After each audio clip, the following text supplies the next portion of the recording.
Good evening बच्चों। आज हम लोग पीरियोडिक क्लासिफिकेशन का लेक्चर नंबर 3 पढ़ने जा रहे हैं। देखो मैंने लास्ट टाइम आपको क्या बताया था, मैंने सर मॉसले के बारे में आपको बताया था। सभी बच्चों ने सुना था। सर मॉसले ने क्या एक्सपेरिमेंट किया? सर मॉसले ने क्या किया, मेटल के सरफेस पर एक्सरे डाल के देखी। मेटल के सरफेस पर किसको स्ट्राइक कराया? एक्सरे को। जो रिफ्लेक्ट बैक हुई उसकी फ्रीक्वेंसी मेजर करके देखी। क्या मेजर की? फ्रीक्वेंसी। मेटल के सरफेस पे एक्सरे स्ट्राइक करके देखी, फिर जो रिफ्लेक्ट बैक हुई उसकी क्या मेजर की? फ्रीक्वेंसी। और उस फ्रीक्वेंसी का ग्राफ इन्होंने किसके साथ बनाया बच्चों? उस फ्रीक्वेंसी का ग्राफ इन्होंने एटॉमिक नंबर के साथ बनाया, तो वो ग्राफ स्ट्रेट लाइन आ रहा था। और ये जो ग्राफ था ये था √v = az - b, और इन्होंने किस इक्वेशन को फॉलो करा के देखा? y = mx + c को। बट ये ग्राफ प्रॉपर नहीं आ रहा था एटॉमिक मास के साथ, ये ग्राफ स्ट्रेट लाइन नहीं आ रहा था एटॉमिक मास के साथ। उन्होंने ये समझा कि जो फ्रीक्वेंसी का वेरिएशन है एटॉमिक नंबर के साथ वो माना जाएगा, और इससे सो उन्होंने एक चीज दी लिखकर, the physical and chemical properties of the element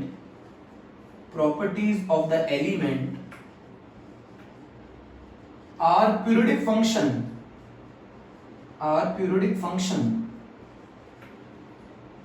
of their atomic number। क्या बोला इन्होंने बोला जो फिजिकल और केमिकल प्रॉपर्टीज होती है किसी भी एलिमेंट की, वो किसका पीरियोडिक फंक्शन होती है? उनके एटॉमिक नंबर के, उनके एटॉमिक मास का नहीं। ये था मॉडर्न पीरियोडिक लॉ बच्चों, ये था modern periodic law. The physical and the chemical properties of the element are the periodic function of their atomic number.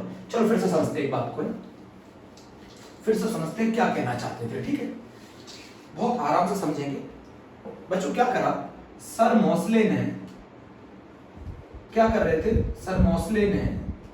बहुत सारे मेटल लिए डिफरेंट, और उनके ऊपर हाई स्पीड इलेक्ट्रॉन्स की रे को स्ट्राइक किया। हाई स्पीड इलेक्ट्रॉन्स को स्ट्राइक किया। आप इसको एनसीईआरटी क्या कहती है? एक्सरे स्ट्राइक किया। तो कुछ इलेक्ट्रॉन मेटल के सरफेस पे एब्जॉर्ब हो गए, कुछ रिफ्लेक्ट बैक हो गए। ये रिफ्लेक्ट बैक हो गए, कुछ एब्जॉर्ब हो गए, कुछ रिफ्लेक्ट बैक हो गए। जो रिफ्लेक्ट बैक हुए, जो इलेक्ट्रॉन रिफ्लेक्ट बैक हुए, ये उनकी फ्रीक्वेंसी, जो रिफ्लेक्ट बैक हुई रे उसकी फ्रीक्वेंसी मेजर कर रहे थे। इन्होंने उसकी फ्रीक्वेंसी और एटॉमिक नंबर के बीच का जब ग्राफ बना के देखा, तो वो ग्राफ जो आ रहा था वो स्ट्रेट लाइन आ रहा था। किस इक्वेशन को फॉलो करके? √v = az - b, ये कांस्टेंट है।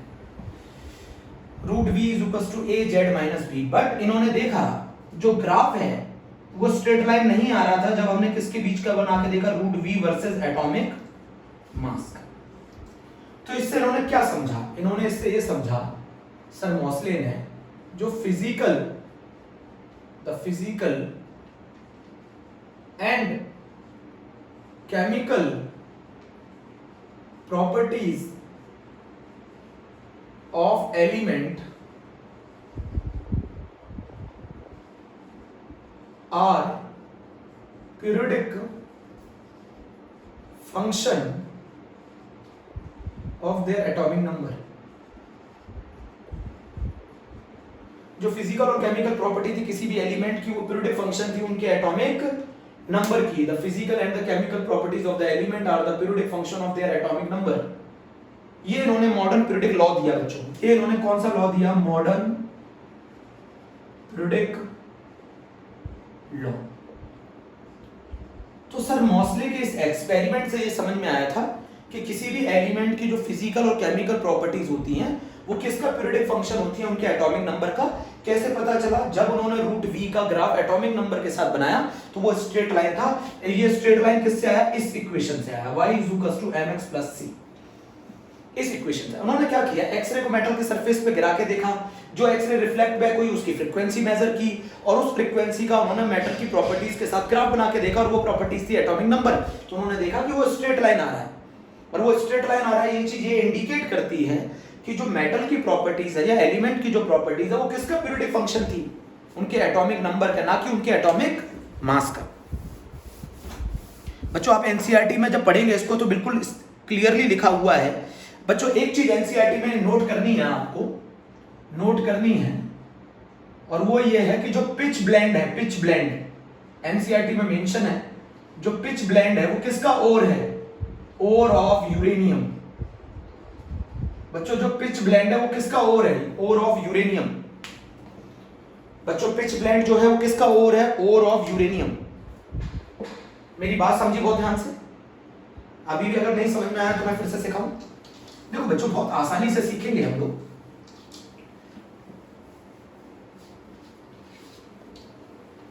Pitch blende is an ore of uranium. बच्चों एनसीईआरटी में मेंशन कर रखा है बच्चों, ये चीज एनसीईआरटी में मेंशन कर रखी है बच्चों, बहुत ध्यान से एनसीईआरटी में गिवन है बच्चों, ये बहुत इंपॉर्टेंट है, ऐसे क्वेश्चन पूछे जाते हैं।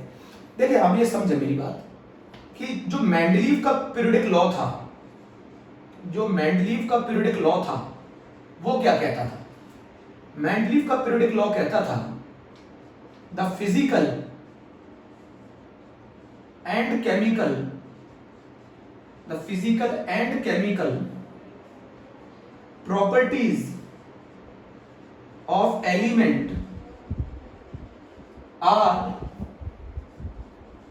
periodic function of their atomic masses। ये इनका कहना था, मेंडलीव का पीरियोडिक लॉ कहता था जो फिजिकल और केमिकल प्रॉपर्टीज है वो किनका पीरियोडिक फंक्शन है, उनके एटॉमिक मासेस का पीरियोडिक फंक्शन है। पीरियोडिक फंक्शन का मतलब क्या होता है, पर्टिकुलर इंटरवल के बाद सिमिलर प्रॉपर्टीज वाले एलिमेंट क्या करेंगे, एक साथ आ जाएंगे, उसी को बोला जाता है पीरियोडिक फंक्शन।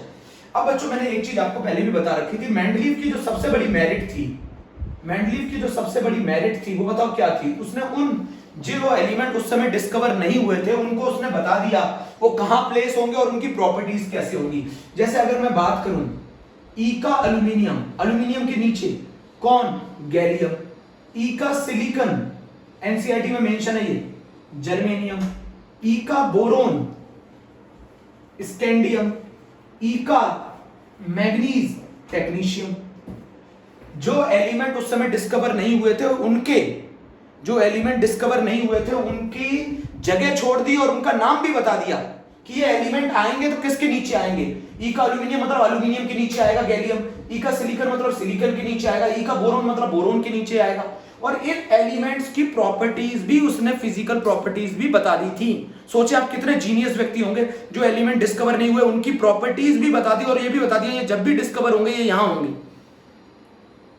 सबसे बड़ी मेरिट थी। और जो दूसरी मेरिट थी वो थी इन्होंने करेक्शन किया था एटॉमिक मासेस का, करेक्शन किया था बच्चों एटॉमिक मास का, एटॉमिक मास का करेक्शन किया था। कौन कौन से एलिमेंट, यूं बेईमान इंसान, यूं बेईमान इंसान और पंडित, इन एलिमेंट्स के एटॉमिक मासेस को सर मेंडलीव ने करेक्ट किया था।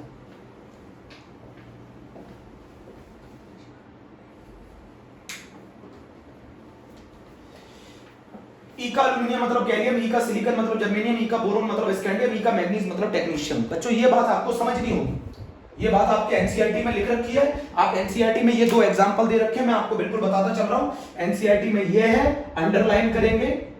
एनसीईआरटी में ये है, ये भी अंडरलाइन करेंगे। ये एनसीईआरटी में, ये एनसीईआरटी में बच्चों ये चीज बहुत इंपॉर्टेंट है, ये अंडरलाइन करेंगे, ये अंडरलाइन करेंगे। मेंडलीव पीरियोडिक टेबल क्या कहती है, Mendeleev periodic table the physical and the chemical properties of the element are the periodic function of their atomic masses. बच्चों ये भी पूछा जाता है स्कूल लेवल पे 1 मार्क में, 1 मार्क में पूछा जाता है। बच्चों जल्दी से नोट कर लें। बच्चों ये पिच ब्लेंड किसका ओर है, ओर ऑफ यूरेनियम। बच्चों ये भी नोट करेंगे, ओर ऑफ यूरेनियम, ठीक है। अच्छा अब बच्चों एक चीज समझो मेरी बात, डीमेरिट क्या दे रखी है एनसीईआरटी में, मेंडलीव की डीमेरिट क्या दे रखी है एनसीईआरटी के अकॉर्डिंग चल रहे हैं। एनसीईआरटी में मेंडलीव की डीमेरिट क्या दे रखी है, डीमेरिट क्या दे रखी है। प्रॉपर्टीज को सेम करने के चक्कर में बच्चों, प्रॉपर्टीज को सेम करने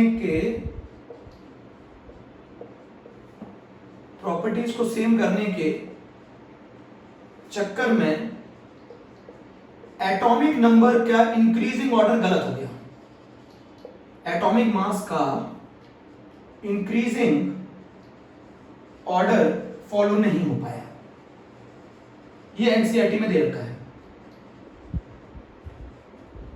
फॉलो नहीं हो पाया।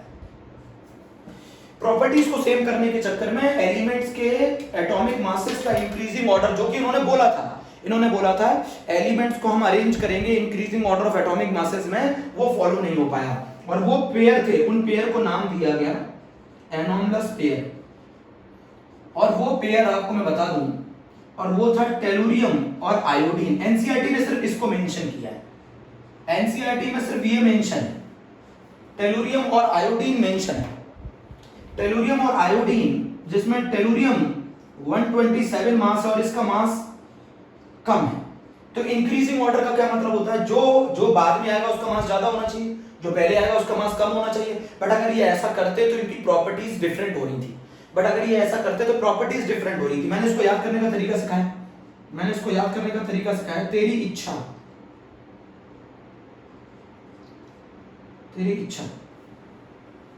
आप चाहो तो इंग्लिश में लिख लो, तेरी इच्छा। इसको याद करने का तरीका है एनोमलस पेयर। तो ये एनसीईआरटी में मेंशन है बच्चों, अंडरलाइन करेंगे इसको, एनसीईआरटी में मेंशन है, अंडरलाइन करेंगे। मैंने क्या बोला, एनसीईआरटी में ये दो चीजें मेंशन है जिनको आप अच्छी तरीके से अंडरलाइन करेंगे। ये मेंशन नहीं है, नॉट इन एनसीईआरटी बच्चों, ये not in NCERT, not in NCERT.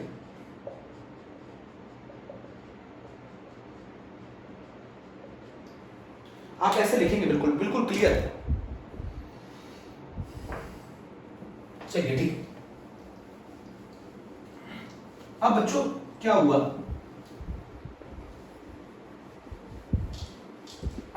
Sir Mauchly आए। सर मॉसले क्या कर रहे थे, मेटल के सरफेस पर एक्सरे फॉल करा के देख रहे थे ना। ये मेटल है और इस पर क्या गिरा रहे थे, वो एक्सरे गिरा रहे थे, और जो रिफ्लेक्ट बैक हो रही थी उसकी फ्रीक्वेंसी मेजर कर रहे थे। और उन फ्रीक्वेंसी का ग्राफ बना के उन्होंने जब देखा तो उन्होंने देखा कि रूट वी के साथ और उस एलिमेंट के एटॉमिक नंबर के बीच में जो ग्राफ आ रहा है वो स्ट्रेट लाइन आ रहा है। बट ये ग्राफ किसके साथ नहीं आ पाया, root v versus atomic mass के बीच में नहीं आ पाया, रूट वी वर्सेस मास के बीच में नहीं आ पाया। तो इन्होंने यहां से क्या बोला, इन्होंने बोला जो physical and chemical properties, the physical and the chemical properties of element are periodic function of their atomic number। वो periodic function है उनके atomic number का। ये चीज उन्होंने यहां से बोली, किसने बोली, सर मॉसले ने।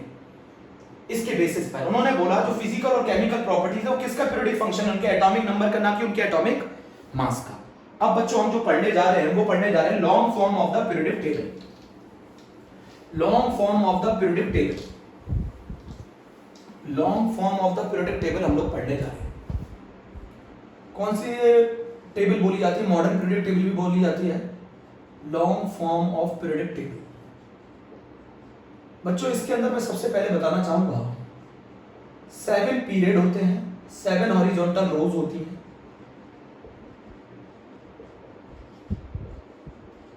7 हॉरिजॉन्टल रोज होती हैं जिनको पीरियड बोला जाता है। बच्चों पीरियड का मतलब होता है maximum value of principal quantum number और शेल। अगर मान लो किसी में 4 शेल है तो वो 4th पीरियड है, किसी में अगर 5 शेल है तो 5th पीरियड है। तो शेल की जो मैक्सिमम वैल्यू होती है वो हमें पीरियड नंबर बताती है। शेल की मैक्सिमम वैल्यू, आगे बताऊंगा मैं, मैक्सिमम वैल्यू पीरियड नंबर बताती है।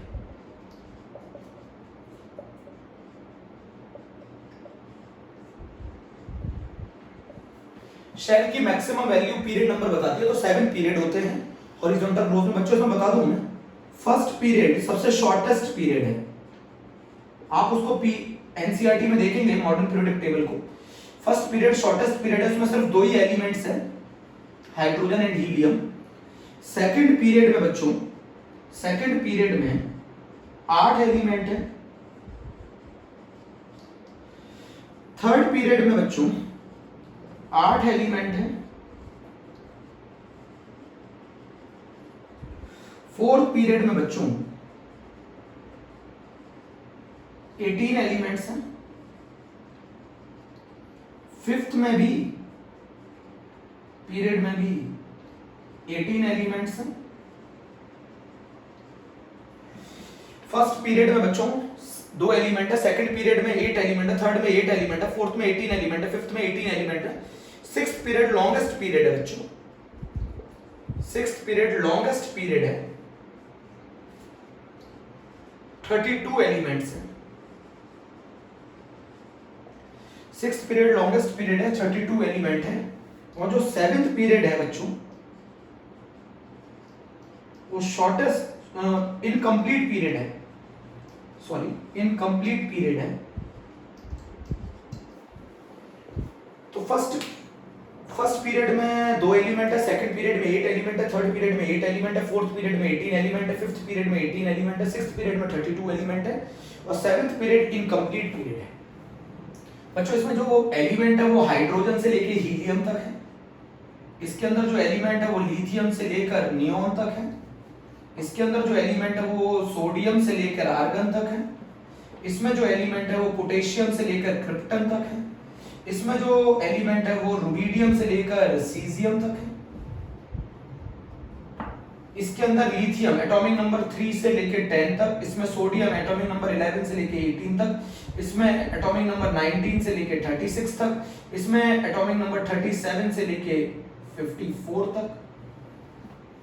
क्रिप्टन की जगह सीजियम नहीं है, ज़ेनॉन है, सॉरी बच्चों ज़ेनॉन। तो फर्स्ट पीरियड में 2 एलिमेंट है हाइड्रोजन से लेकर हीलियम तक, सेकंड पीरियड में 8 एलिमेंट है लिथियम से लेकर नियोन तक, थर्ड पीरियड में 8 एलिमेंट है सोडियम से लेकर आर्गन तक, फोर्थ पीरियड में 18 एलिमेंट है पोटेशियम से लेकर क्रिप्टन तक, फिफ्थ पीरियड में 18 एलिमेंट है रुबिडियम से लेकर ज़ेनॉन तक, सिक्स्थ पीरियड के अंदर सीजियम से लेकर रेडॉन तक 86 तक एलिमेंट। सिक्स्थ पीरियड में सीजियम से लेकर रेडॉन तक 32 एलिमेंट्स है, 32 एलिमेंट्स नोट करो।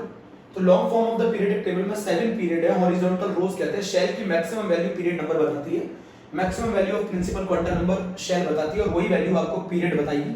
फर्स्ट पीरियड शॉर्टेस्ट पीरियड है, 2 एलिमेंट है, सेकंड पीरियड 8 एलिमेंट है, थर्ड पीरियड 8 एलिमेंट है, फोर्थ पीरियड 18 एलिमेंट है, फिफ्थ पीरियड 18 एलिमेंट है, सिक्स्थ पीरियड 32 एलिमेंट है, सेवेंथ पीरियड इनकम्प्लीट पीरियड है। सेवेंथ पीरियड इनकम्प्लीट पीरियड है, टोटल एलिमेंट अभी उसके डिस्कवर नहीं हो पाए। नोट किया? नोट कर लो, स्क्रीनशॉट ले लो, स्क्रीनशॉट ले लो। ये सब बच्चों एनसीईआरटी में मेंशन है ना, ये सब एनसीईआरटी में मेंशन है। अब जरा मेरी बात समझो, आप मेरी बात बहुत ध्यान से समझो कि मैं बताना क्या चाह रहा हूं। अगर मैं आपको बोलूं मुझे ये 2 8 18 18 32 बच्चों इन नंबर्स को मैजिक नंबर बोला जाता है। अगर एटॉमिक नंबर में मैजिक नंबर का डिफरेंस हो, मतलब कितने का डिफरेंस हो? अगर एटॉमिक नंबर में मैजिक नंबर का डिफरेंस हो 2 8 8 18 18 या 32 का डिफरेंस हो, अगर 2 एलिमेंट्स के एटॉमिक नंबर में इन मैजिक नंबर का डिफरेंस हो तो उनकी प्रॉपर्टीज सेम होती है और वो एक ही ग्रुप में आते हैं।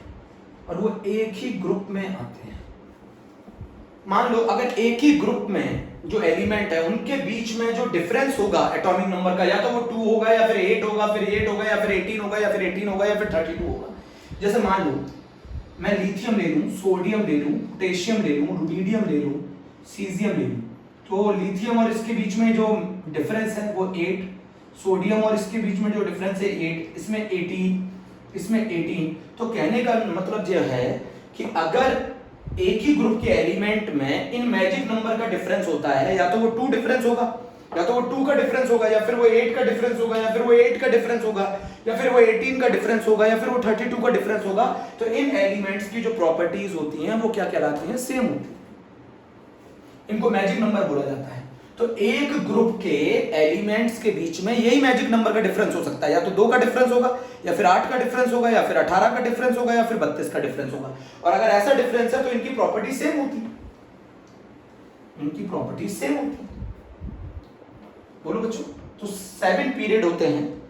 Long form of the periodic table में, long form of the periodic table में मैं आपको बता दूं, long form of the periodic table में लेफ्ट साइड पर कौन सा ब्लॉक होता है? S block. बीच में कौन सा ब्लॉक होता है बच्चों? D block. ठीक है। इधर कौन सा ब्लॉक होता है बच्चों? P block. Long off form of the periodic table में बता रहा हूं, लेफ्ट में एस ब्लॉक, बिल्कुल राइट में पी ब्लॉक, मिडिल में डी ब्लॉक। तो मैं ऐसे लिख दूं, मिडिल में डी ब्लॉक, लेफ्ट में एस ब्लॉक, राइट में पी ब्लॉक, बॉटम में बच्चों, बॉटम में एफ ब्लॉक। ये हमारे मॉडर्न पीरियडिक टेबल या long form of the periodic table का कंसेप्ट है। तो लेफ्ट में एस ब्लॉक, राइट में पी ब्लॉक, मिडिल में डी ब्लॉक, बॉटम में F block. D block transition elements भी बोले जाएंगे बच्चों। एफ ब्लॉक को इनर ट्रांजिशन एलिमेंट भी बोला जाता है। सब बताऊंगा अभी, अभी तो मैं थोड़ा सा बता रहा हूं क्यों बोला जाता है, वो सब बताएंगे। तो लेफ्ट में एस ब्लॉक, राइट में पी ब्लॉक, डी ब्लॉक और नीचे एफ ब्लॉक। एक ग्रुप के जो एलिमेंट्स हैं उनके बीच में जो एटॉमिक नंबर का डिफरेंस है वो मैजिक नंबर का ही डिफरेंस होता है। मतलब अगर एक ग्रुप में एलिमेंट्स जो हैं उसमें जो एटॉमिक नंबर का डिफरेंस होगा, या तो वो 2 का होगा, या फिर वो 8 का होगा, या फिर वो 18 का होगा, या फिर 32 का होगा, या 2 का होगा, 8 का होगा, 18 का होगा, या फिर 32 का होगा। इस मैजिक नंबर का डिफरेंस होता है। एक ग्रुप में वही एलिमेंट्स रखे जा सकते हैं जिनके बीच में मैजिक नंबर का कितने का डिफरेंस हो, या तो 2 का डिफरेंस हो, या फिर वो 8 का डिफरेंस हो, या फिर 18 का डिफरेंस हो, या फिर 32 का डिफरेंस हो। मतलब ये चीज फिक्स है। मतलब एक ही ग्रुप के अगर एलिमेंट है मॉडर्न पीरियडिक टेबल में, तो उनके बीच में मैजिक नंबर या तो 2, 8 या फिर 18 या फिर 32 का डिफरेंस होगा। 2, 8, 18 या फिर 32 का डिफरेंस होगा। तो सबसे पहले लेफ्ट में एस ब्लॉक है, राइट में पी ब्लॉक है, मिडिल में डी ब्लॉक है, नीचे एफ ब्लॉक है। अब यहां पर एक बहुत छोटी सी बात समझो। तो 7 पीरियड होते हैं, ठीक है बच्चों। 18 ग्रुप होते हैं, 18 ग्रुप होते हैं। ग्रुप का मतलब है वर्टिकल कॉलम। ग्रुप को हम लोग फैमिली भी बोलते हैं बच्चों। इसमें ग्रुप में उसी को रखा जाता है, ग्रुप में वही प्लेस्ड होते हैं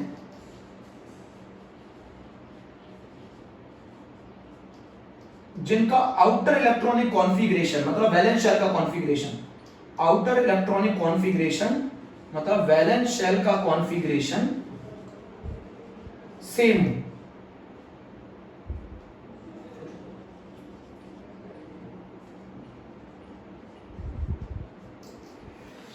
बच्चों बताओ, ग्रुप में किनको रखा जाता है जिनका आउटर इलेक्ट्रॉनिक कॉन्फ़िगरेशन या फिर वैलेंस शेल का कॉन्फ़िगरेशन क्या हो? सेम।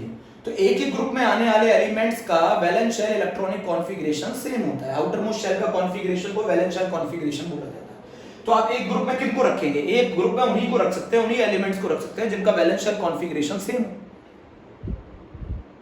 बच्चों एक ग्रुप में आप उन्हीं को रख सकते हैं जिनका valence shell electronic configuration same हो। तो long form of the periodic table में 7 पीरियड होते हैं, 18 ग्रुप होते हैं। फर्स्ट पीरियड सबसे शॉर्टेस्ट पीरियड होता है, 6th पीरियड सबसे लॉन्गेस्ट पीरियड होता है, 7th पीरियड इनकम्प्लीट पीरियड होता है। ग्रुप का मतलब वर्टिकल कॉलम है। ग्रुप में उसी को रखा जा सकता है जिसका valence shell electronic configuration same हो। Valence shell electronic configuration same होने का मतलब है outer most shell configuration same हो। जैसे जैसे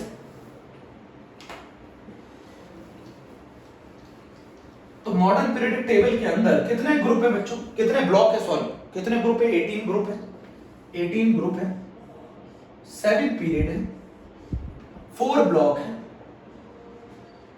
कौन कौन से ब्लॉक है? एस ब्लॉक है, पी ब्लॉक है, डी ब्लॉक है, एफ ब्लॉक है। 4 ब्लॉक है, S P D F. S left में है, पी राइट में, डी मिडिल में, एफ बॉटम। तो 4 ब्लॉक होते हैं, 7 पीरियड होते हैं, 18 ग्रुप्स होते हैं। जैसे ये मान लो बोरोन का कॉन्फ़िगरेशन बोलो, boron atomic number 5, 1s2 2s2 2p1। तो आउटर मोस्ट शेल का कॉन्फ़िगरेशन ये 2s2 2p1।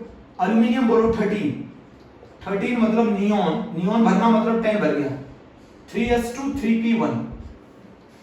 तो बताओ आउटर मोस्ट शेल का कॉन्फ़िगरेशन सेम है ना, इसमें भी s2 आ रहा है, p1 आ रहा है, इसमें भी s2 आ रहा है, p1 आ रहा है। तो वैलेंस शेल कॉन्फ़िगरेशन क्या होना चाहिए? सेम होना चाहिए।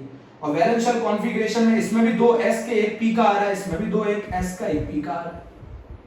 तो ग्रुप में उन्हीं को रखा जा सकता है जिनका वैलेंस शेल कॉन्फ़िगरेशन क्या हो, सेम हो।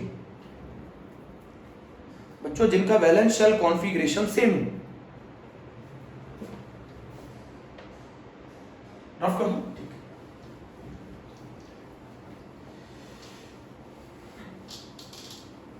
जिनका वैलेंस शेल कॉन्फ़िगरेशन सेम। बच्चों एक चीज और बताना चाहता हूं, एफ ब्लॉक के अंदर 2 सीरीज आती है, एफ ब्लॉक के अंदर 2 सीरीज आती है।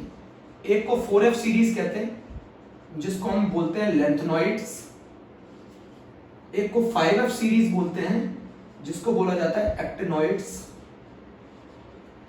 ये बच्चों सीरियम से लेकर लुटेशियम तक होती है, 58 से लेकर 71, और ये 90 से लेकर मतलब थोरियम से लेकर लॉरेंशियम तक होती है 103 तक। 4f के अंदर 2 सीरीज आती है, एक को 4f सीरीज बोली जाती है, एक को 5f सीरीज बोली जाती है। 4f सीरीज को लेंथनॉइड्स बोला जाता है, 5f सीरीज को एक्टिनॉइड बोला जाता है, लिखा हुआ है एनसीईआरटी बॉटम में देखिएगा, 4f सीरीज 5f सीरीज। ये मेटल की सीरीज होती है। तो 4f सीरीज बोला जाता है इसको, 5f सीरीज बोला जाता है। तो f में 2 सीरीज होती है बस, f ब्लॉक में 2 सीरीज होती है, one is 4f and other is 5f। NCERT में अंडरलाइन करिएगा।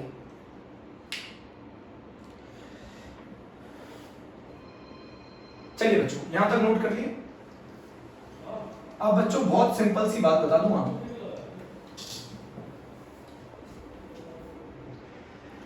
अब बहुत सिंपल सी बात यह है कि हम लोग पढ़ने जा रहे हैं आईयूपीएसी किनका, उन एलिमेंट्स का जिनका एटॉमिक नंबर 100 से ज्यादा है।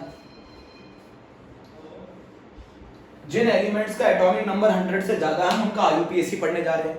पर क्यों पढ़ रहे हैं, क्यों पढ़ रहे हैं हम उनका आईयूपीएसी जिनका एटॉमिक नंबर 100 से ज्यादा है? क्यों पढ़ रहे हैं बच्चों? जैसे जैसे डिस्कवरी हुई एलिमेंट्स की तो क्या हुआ, अब एक से ज्यादा देश उन पर अपना कब्जा बताने लगे। मान लो एक देश कह रहा है मेरे नाम पर रखो, मेरे लोगों ने इसकी खोज की है, एक कह रहा है मेरे नाम पर रखो, मैंने इसकी खोज की है। तो झगड़ा होने लगा। भाई जो जैसे जैसे एलिमेंट्स की डिस्कवरी हुई वैसे वैसे दिक्कत आने लगी। दिक्कत कैसे आने लगी? एक ही एलिमेंट को अलग अलग कंट्रीज ने क्या करा, डिस्कवर किया। तो एक कंट्री बोल रही थी हमारे नाम पर इसका नाम रखो, एक कह रही थी हमारे नाम पर रखो। तो आईयूपीएसी ने इसका झगड़ा मिटाने के लिए क्या किया, आईयूपीएसी कर दिया। नहीं समझे? मान लो अब इसमें एक एनसीईआरटी में एक एग्जांपल है, जैसे एटॉमिक नंबर 104 जो है बच्चों, एटॉमिक नंबर जो 104 है उसका नाम जो है बच्चों, आपको बता रहा हूं, एक नाम, एक तो इसको अमेरिकन ने डिस्कवर किया, एक नाम तो इसको अमेरिकन ने डिस्कवर किया था बच्चों, एक नाम अमेरिकन ने डिस्कवर किया और एक सोवियत ने डिस्कवर किया। एनसीईआरटी में दे रखा है। एक 104 को एक बार अमेरिकन ने डिस्कवर किया और अमेरिकन ने जब डिस्कवर किया तब इसका नाम रखा गया रदरफोर्डियम।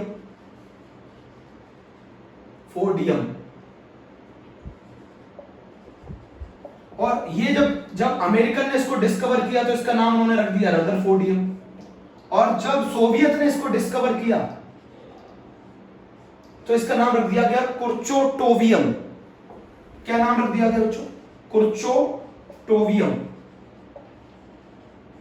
तो झगड़ा हो रहा था ना भाई, 104 एटॉमिक नंबर वाले एलिमेंट को अमेरिका ने डिस्कवर किया तो उन्होंने बोला इसका नाम रखेंगे रदरफोर्डियम, और सोवियत ने जब इसको डिस्कवर किया तो उन्होंने बोला इसका नाम रखेंगे कुर्चोटोवियम। तो इस झगड़े को मिटाने के लिए आईयूपीएसी ने कहा कि भाई एटॉमिक नंबर जो है ये कंट्री के नाम पे नहीं रखे जाएंगे, हम इनका आईयूपीएसी नॉमेनक्लेचर करेंगे। तो जैसे जैसे एलिमेंट डिस्कवर हुए तो एक से ज्यादा कंट्री उस पर अपना अधिकार बताने लगी, तो उस केस को उस दिक्कत को मिटाने के लिए आईयूपीएसी ने इनका आईयूपीएसी नॉमेनक्लेचर दिया। और किसका दिया? Atomic number greater than 100। उससे पहले बच्चों एक साइंटिस्ट थे जिनका नाम था सीबॉग। और इन सीबॉग ने प्लूटोनियम की डिस्कवरी की थी बच्चों, एनसीईआरटी में नीचे लिख रखा है, प्लूटोनियम की डिस्कवरी की थी 1940 में। इसलिए इनको नोबेल प्राइज मिला, इसके लिए इनको नोबेल प्राइज मिला 1951 में। और इनके नाम पर एक सीबॉर्गियम, ये इस बार नीट में पूछा था, एक भी बच्चा नहीं कर पाया। सीबॉर्गियम 106 एटॉमिक नंबर दिया गया सीबॉर्गियम को। 106 एटॉमिक नंबर वाले एलिमेंट का नाम इन साइंटिस्ट के नाम पे रखा गया सीबॉर्गियम। बच्चों 1940 में सर टी सीबॉग ने एक एलिमेंट की डिस्कवरी की प्लूटोनियम की 1940 में, इन्हें नोबेल प्राइज मिला 1951 में। और इनके नाम पर एक एलिमेंट का जो नाम है वो इनके नाम पर रख दिया गया, और वो 106 एटॉमिक नंबर का, उसका नाम सीबॉर्गियम है। अब नीचे पढ़ेंगे, बॉटम में एनसीईआरटी दे रखा है सीबॉर्गियम। बच्चों दिक्कत क्या आ रही थी, जब एक से बहुत सारे एलिमेंट डिस्कवर हो रहे थे तो एक कंट्री उस पर अपना अधिकार बता रही थी, एक कंट्री उस पर अपना अधिकार बता रही थी। तो आईयूपीएसी ने बोला इस झगड़े को हटाते हैं, आप तो आईयूपीएसी नॉमेनक्लेचर करिए इनका, आप तो इनका आईयूपीएसी नॉमेनक्लेचर करिए। जैसे 104 है उसका नाम रदरफोर्डियम भी है और कुर्चोटोवियम भी है। तो सोवियत ने जब इसको डिस्कवर किया तो कुर्चोटोवियम नाम रख दिया, अमेरिका ने जब डिस्कवर किया तो रदरफोर्डियम रख दिया। अब दिक्कत आ रही थी ना, इसी चीज को मिटाने के लिए आईयूपीएसी ने नॉमेनक्लेचर दिया, atomic number should be greater than 100। तो एक साइंटिस्ट थे सीबॉग, उनके नाम पर एक एलिमेंट का नाम दिया गया 106 एटॉमिक नंबर का सीबॉर्गियम।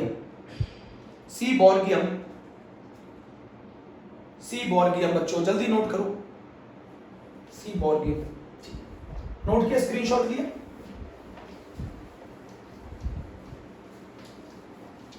अब बच्चों मेरी बात सुनना बहुत ध्यान से, मेरी बात को बहुत ध्यान से सुनेंगे।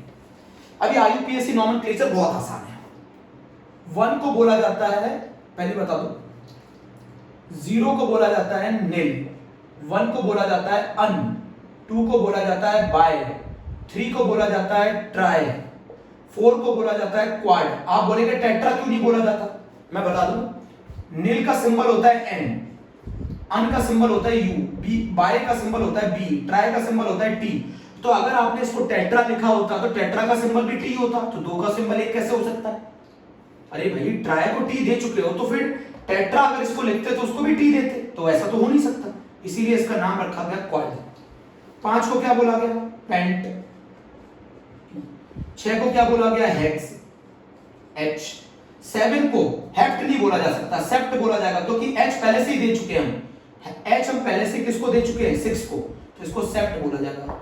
8 को बोला जाएगा ऑक्ट, 9 को बोला जाएगा इन। बोलो इन क्यों बोला, नॉन क्यों नहीं बोला? अरे भाई एन पहले से डिसाइड हो चुका है, एन पहले से आप किसको दे चुके हो? निल को, तो इसको ई दिया जाएगा, ठीक है। दूसरा, ये तो हो गया इनकी बात कि 0 को निल कहते हैं, 1 को अन कहते हैं, 2 को बाय कहते हैं, 3 को ट्राई कहते हैं, 4 को क्वाड कहते हैं, 5 को पेंट कहते हैं, 6 को एक्स कहते हैं, 7 को सेप्ट कहते हैं, 8 को ऑक्ट कहते हैं, 9 को इन कहते हैं। इनकी जो एंडिंग है बच्चों, इनकी जो एंडिंग है वो ईएम से की जाएगी। क्या लगाया जाएगा? इनकी जो एंडिंग है वो ईएम से की जाएगी, इनकी जो एंडिंग है वो ईएम से की जाएगी। नोट किया? इनकी जो एंडिंग है वो ईएम से की जाएगी। बट ये रूल तब है जब atomic number should be greater than 100। ये रूल तब है जब आईयूपीएसी नॉमेनक्लेचर करोगे जब atomic number should be greater than 100। Atomic number should be greater than 100 के लिए ये रूल लगाओगे। 0 को निल बोला जाएगा, 1 को अन बोला जाएगा, 2 को बाय बोला जाएगा, 3 को ट्राई बोला जाएगा, 4 को क्वाड बोला जाएगा, 5 को पेंट बोला जाएगा, 6 को हेक्स बोला जाएगा, 7 को सेप्ट बोला जाएगा। सेप्ट समझ गए? अरे भाई एच, हेक्स में आप पहले एच दे चुके सिंबल, तो फिर अगला एच नहीं ले सकते ना आप, इसलिए सेप्ट लिया गया। पहले से टी दे चुके थे इसलिए अगला टी नहीं ले सकते ना, पहले से एन दे चुके थे अगला एन नहीं ले सकते ना। इनकी जो एंडिंग है वो सफिक्स लगा के की जाएगी, ईएम लगा के की जाएगी। अब जैसे बच्चों मैं बताऊं 101 का नाम क्या होगा? 101 एक तो साइंटिस्ट के नाम पर है, ये मेंडलीवियम, मेंडलीवियम, ये तो इसका साइंटिस्ट के नाम पर है नाम, मेंडलीवियम। अच्छा 1 को क्या कहते हैं? अन। 0 को क्या कहते हैं? निल। 1 को क्या कहते हैं? अन। और लास्ट में क्या जोड़ेंगे? ईयम। अन निल अनियम। अन 1 को 1 अन कहते हैं, 0 को निल कहते हैं, 1 को अन कहते हैं, लास्ट में ईयम। सिंबल बताओ क्या होगा? सिंबल, सिंबल होगा यू, 0 का सिंबल एन, 1 का सिंबल यू, ये होगा सिंबल अन निल अनियम। अच्छा चलो 102 को क्या कहते हैं? अन। 0 को निल, 2 को बायम,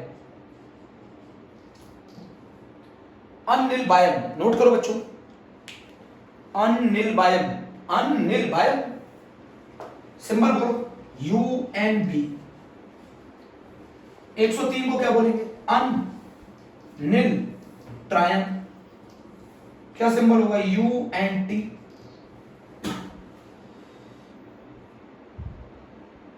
एक 103 का नाम जो है वो लॉरेंशियम,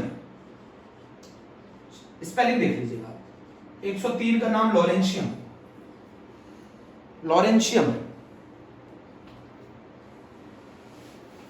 102 का नाम इस बार नीट ने पूछा इसलिए बता रहा हूं, नोबेलियम। जिनके नाम की जरूरत है उनको बताऊंगा मैं, बाकी कौन है।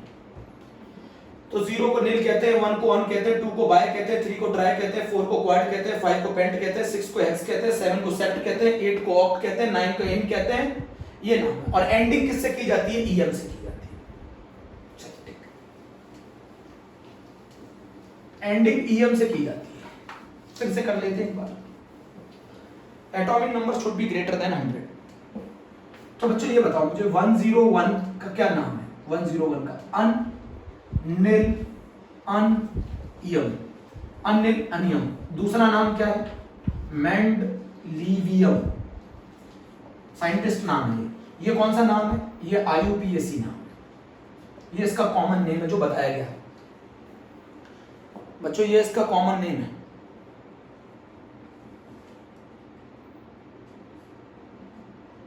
ठीक है, IUPAC के द्वारा जो साइंटिस्ट के नाम पे नाम दिया गया था वो ये था। 102 अन निल बायम, नोबोबियम है बच्चों, नोबोबियम है, नोबेलियम सॉरी, याद करना पड़ता है, नोबेलियम।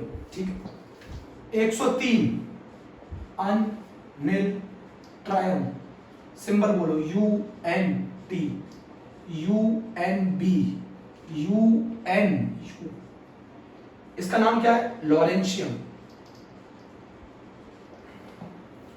104 का क्या नाम है? अनिल क्वाडियम।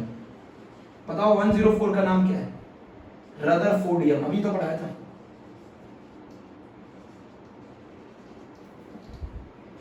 वन 105 का बच्चों याद नहीं रखना, अनिल पेंटियम।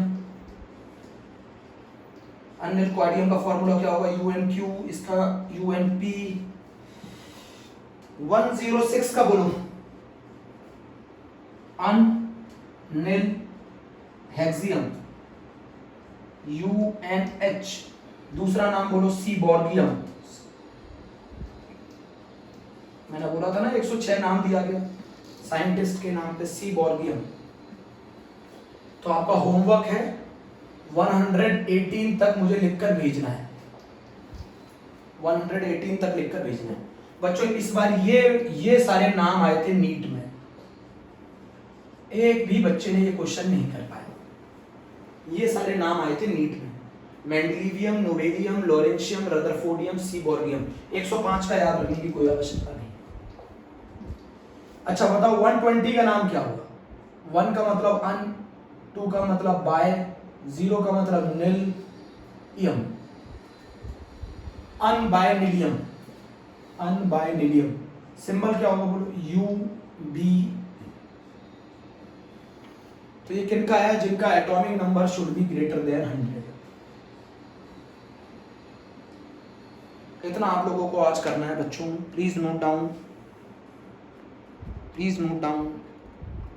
112 से लेके आगे वाले एलिमेंट्स डिस्कवर अभी नहीं हो पाए हैं बट उनका IUPAC नेम तो बता दिया गया है, बट अभी उन्हें डिस्कवर होना बाकी है।